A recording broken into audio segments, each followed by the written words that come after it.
ঋণ থেকে মুক্তির জন্য মহানবী হযরত মুহাম্মদ সাল্লাল্লাহু আলাইহি ওয়াসাল্লাম যে বিশেষ দোয়াটি শিখিয়েছেন তা হলো আল্লাহুম্মা কফিনি বিহালালিকা আন হারামিকা ওয়াগনিনি বিফাদলিকা আম্মান সিওয়াক।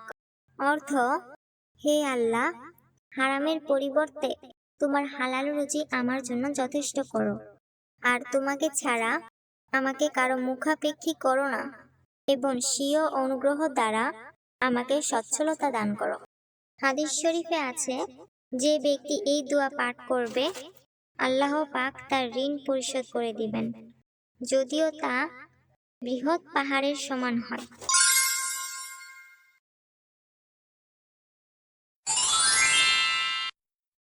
বৃষ্টির সময় দোয়া করলে দোয়া কবুল হয়।